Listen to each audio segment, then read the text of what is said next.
மரம் செடி கொடிகளுக்கு உயிர் இருக்கு என்பதை. மரம் செடி கொடிகள் மட்டுமல்ல, விவசாய பயிர்கள் மட்டுமல்ல, ஓரறிவு முதல் 6 அறிவு உள்ள அத்தனை சீவராசிகளுக்கும் ஒரு தன்மையை இறைவன் படைத்திருக்கிறான்.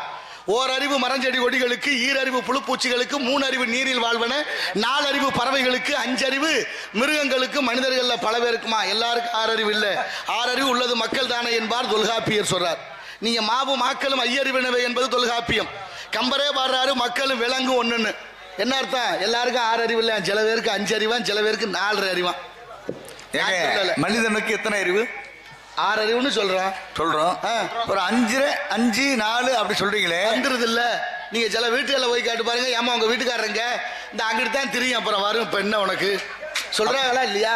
அப்ப அந்த 5 அறிவு திரியுது வருதுன்னா எது வரும்? அப்ப 4 அறிவுன்னா அது பறவைகள். நீங்க உருவத்தை வச்சு அறிவை இட போட முடியாது.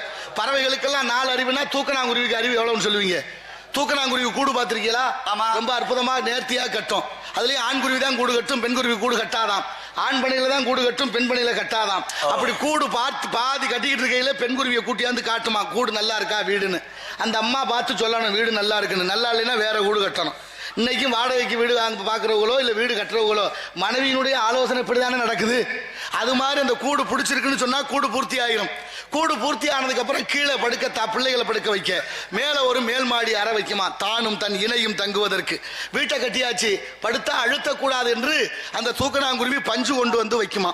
பஞ்சு வச்சதோட இருக்காது, வீட்டுக்கு விளக்கு வேணுமே அப்படின்னு களிமண்ணை கொண்டு வந்து வச்சு மின்மினி பூச்சியை கொண்டு வந்து ஒட்ட வைக்கும். அதுலயும் ஆண் மின்மினி பூச்சி வெளிச்சம் தராது. இப்ப பெண் மின்மினி பூச்சி வெளிச்சம் தருமா, அந்த வெளிச்சத்தை கொண்டு வந்து ஒட்ட வச்சு வைக்கும். அதோட நிறுத்துறது இல்லை இந்த குருவி. என்ன செய்யுதா, இந்த மழை காலம் வந்தா குளிரும், வெயில் காலம் வந்தா சுடும், தட்ப வெப்பநிலை சரியா இருக்க வேண்டும் என்று இந்த பூமியில ஒரு கல் இருக்கு, சந்திரகாந்த கல்லுன்னு. அந்த கல்லுல 4 எடுத்தாந்து அந்த கூட்டுக்குள்ள போட்டிருக்குமா. கூட்டை பார்த்த பெரியவங்களுக்கு தெரியும். நான் கேட்கிறேன், அந்த குருவி என்ன காமராஜர் பல்கலைக்கழகத்திலேயே பட்டம் வாங்குச்சு? அதுக்கு 4 அறிவுனா பொருந்துமா? அப்ப உருவத்துக்கும் அறிவுக்கும் பொருத்தமில்லை என்பதை என் அறிவு சார்ந்த தமிழ் மக்கள் புரிந்து கொள்ள வேண்டும்.